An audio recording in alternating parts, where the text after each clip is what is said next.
So today, in Super Auto Conversations, I'm going to tell you 3 scams and how to avoid them. But first, let's quickly explain what an NFT actually is.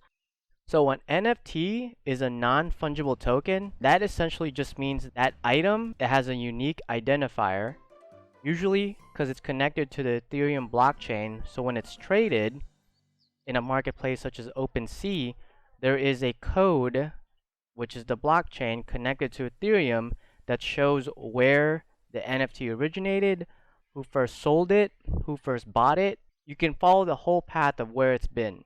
Now, a fungible token is something like a Bitcoin, where if you trade another Bitcoin for another Bitcoin, it's the same Bitcoin. You trade a dollar, you get another dollar. Same thing.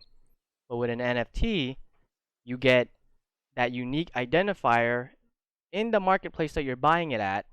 The problem is when you're buying from a buyer, you could potentially buy an NFT and not get the JPEG. You need to ensure that you get your JPEG when you buy an NFT, right? It will say like 1 out of 1 or 20 out of 20. The first scam is a bidding scam where a malicious group of people usually are in a Discord group or a Twitter group or a Facebook group, whatever the case is, will hire an artist or someone in their group will make the NFT and they'll bid the price up. After they bid the price up, they'll try and get a buyer by hyping up the NFT and talking about it a lot in their Instagram feeds and their Twitter feeds and just getting a lot of attention towards that NFT. And once a buyer buys it, they're going to quickly find out that specific NFT doesn't have many buyers.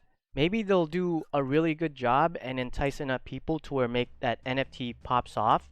But if you're the last person holding that NFT, they figure out that it was from a bidding scam, then that NFT is going to plummet. If that artist isn't a reputable source, you're kind of fudged. So the only way to avoid a bidding scam is to do your diligence. Ensure that you're looking up the artist, who's bought it, who sold it, and how it's moving, and what network is it at. And you can do more research before you buy that NFT. Now that you know more about bidding scams, you can kind of start to see how the whole NFT phenomenon could be just a massive bidding scam. At the start of 2020, there was only about $13 million worth of sales in NFTs. And in 2021, it went up to $3 billion.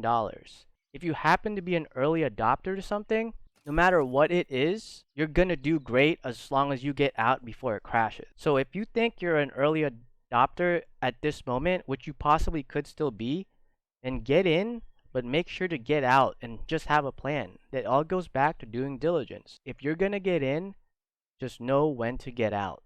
So the second scam is untrustworthy storage site. These are sites that don't have traction, that just popped out of nowhere and have cheap NFTs, and you think you're finding a deal. What you want to do is go to the main marketplaces that everyone is using and where content creators are already at. So the final scam is, like I said, plagiarizing and counterfeiting.